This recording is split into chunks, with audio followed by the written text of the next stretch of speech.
Assalamualaikum warahmatullahi wabarakatuh. Alhamdulillah wassalatu wassalamu ala rasulillah nabina Muhammadin sallallahu alaihi wasallam wa ala alihi wa sahbihi wa mawala. Wa qala Allah ta'ala fil Qur'anil Karim, ya ayyuhalladzina amanu taqullaha wa takum nafsum ma qaddamat liqad. Wa taqullaha innallaha khabirum bima ta'malun. Amma ba'du. Alhamdulillah, Kemat siang para sedulur-sedulur yang saya cintai dan semoga dicintai oleh Allah Subhanahu wa taala. Marilah kita bersyukur atas kehadirat Allah Subhanahu wa taala yang telah melimpahkan rahmat serta kasih sayangnya kepada kita semua sehingga kita bisa berjumpa dan berkumpul di channel YouTube saya ini. Tak lupa sholawat dan salam kita curahkan untuk Nabi Muhammad SAW yang telah melepaskan umat manusia dari jurang kejahilian menuju ketaatan dan pengabdian pada Allah Subhanahu wa taala. Oke para sedulur, jadi Allah Subhanahu wa taala berfirman di Al-Qur'anul Karim, tepatnya di surat Al-Baqarah ayat 216 sebagai berikut.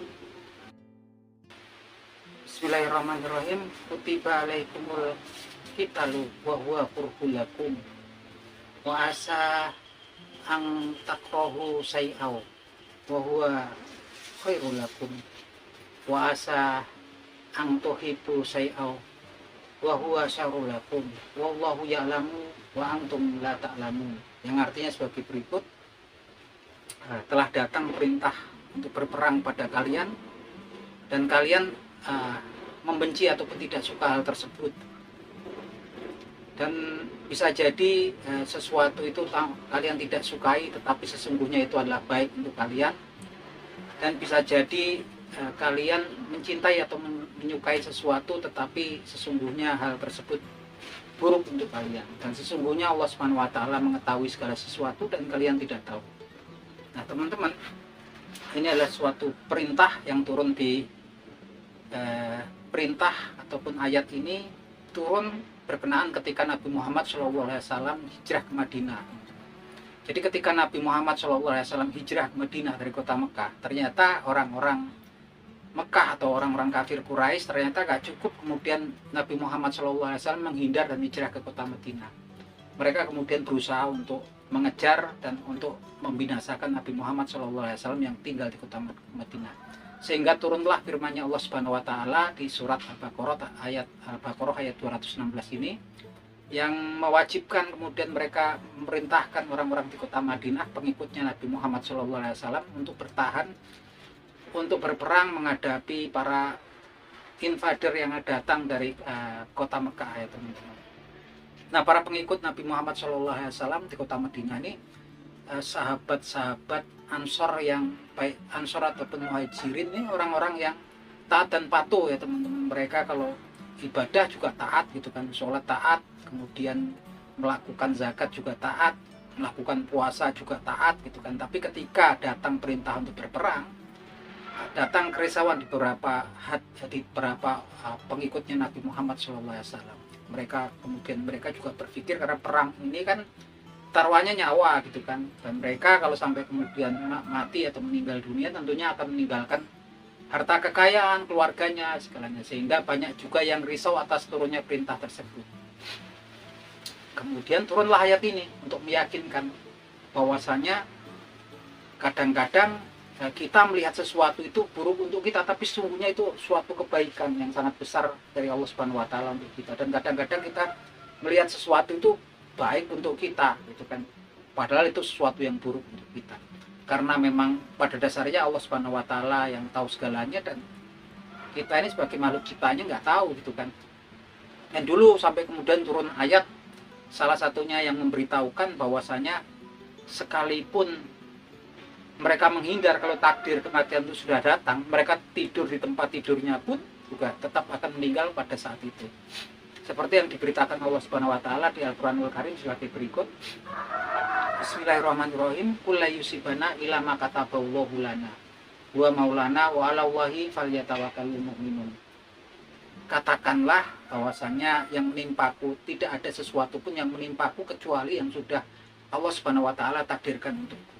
Huwa maulana, dan dialah pelindungku, wa 'alallahi falyatawakkalul mu'minun, dan hanya kepada Allah Subhanahu wa taala seyogianya para orang-orang yang beriman itu berserah diri atau bertawakal. Nah, teman-teman, ini jelas-jelas sekali ya bahwasanya kalau memang sesuatu menimpa kita itu pasti itu sesuatu yang memang sudah tertulis, yang sudah ditakdirkan Allah Subhanahu wa taala untuk kita gitu kan.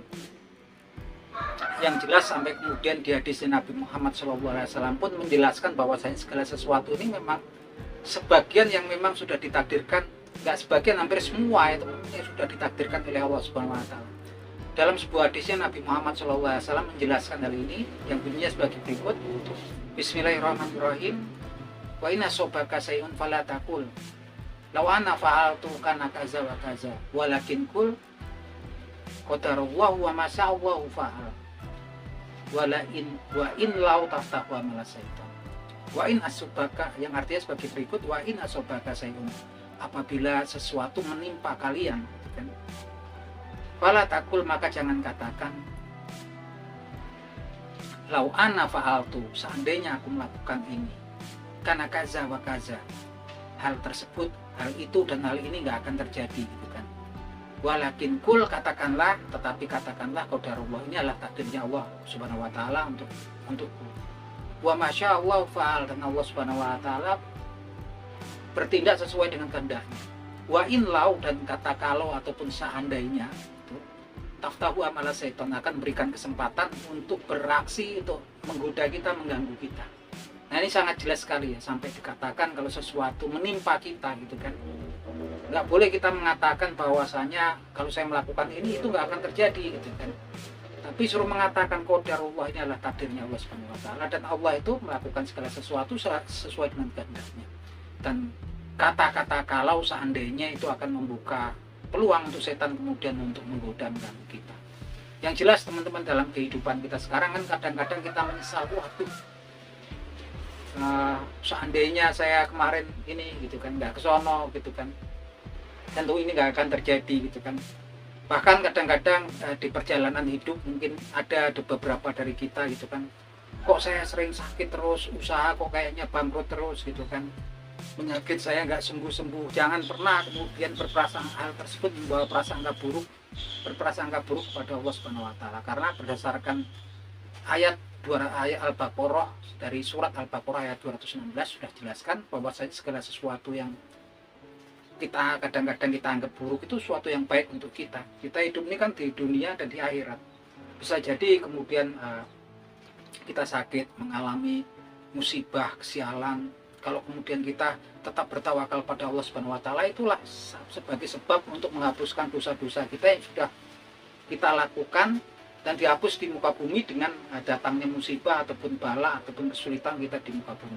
Dan ketika kita bertemu Allah Subhanahu wa taala nanti di yaumil akhir atau di hari kiamat, kita dalam keadaan bersih dan dosa-dosa kita sudah ditebus dengan musibah ataupun kesulitan hidup yang kita lakukan di dunia. Dan kita nggak tahu ya, yang tahu hanyalah Allah Subhanahu wa taala. Yang jelas kemudian kalau di beberapa di ayat yang saya sebutkan sebelumnya juga kan, yang kita bisa hanyalah kemudian huwa maulana, Allah lah pelindung kami itu kan, walallahi falyatawakkalul mu'minun, dan hanya pada Allah Subhanahu wa taala kita menyerahkannya segala sesuatu. Jadi apa yang baik dan buruk, intinya kemudian kita bermohon, berdoa kepada Allah Subhanahu wa taala agar kita mendapatkan yang terbaik untuk kita, dan hanya kepada Allah Subhanahu wa taala kemudian kita berserah diri, memohon bantuan gitu kan. Dan ini kalau kita lihat kemarin ya, kayak kasusnya Pak Anies Baswedan gitu kan, yang kemudian kayaknya ada invisible hand atau tangan-tangan yang nggak terlihat yang berusaha gagalin dia ketika beliau mau maju di Jakarta, ketika beliau mau maju di Jawa Barat di pilkada. Semuanya sepertinya ada sesuatu yang menghalanginya gitu kan. Pesan saya sendiri untuk Bapak Anies Baswedan, karena saya lihat Pak Anies Baswedan adalah orang yang taat, orang yang religius, orang yang baik gitu kan, orang yang jujur. Yang terakhir nilai positifnya adalah beliau orang yang taat kepada orang tuanya, patuh sama orang tuanya. Saya itu terenyuh loh, sedih ketika lihat Anies Baswedan itu ketika mau menghadap ke DPP PDI ya, para petinggi PDI, ketika beliau tuh pakai baju merah, beliau selalu izin ya pada ibunya yang sudah tua gitu kan, sekalipun beliau pernah menjadi rektor ataupun di Universitas Kelas Paramadina, pernah menjadi Gubernur DKI Jakarta, tapi nggak mengurangi hormat beliau kepada orang tuanya, yaitu ibunya. Beliau minta doa restu. Jadi saya pikir apapun yang terjadi untuk bab Anies Baswedan, saya pikir Pak Anies nggak perlu berkecil hati, nggak perlu kemudian rendah hati lah ini ya. Ketika gagal-gagal terus, saya yakin ini adalah yang terbaik untuk Anies Baswedan. Saya yakin untuk Allah Subhanahu wa taala pasti akan memberikan jalan yang terbaik untuk hambanya. Oke, itu teman-teman, semoga bermanfaat obrolan kita di siang hari ini. Semoga bermanfaat. Akhir kata, wabillahi taufiq wal hidayah. Wassalamualaikum warahmatullahi wabarakatuh.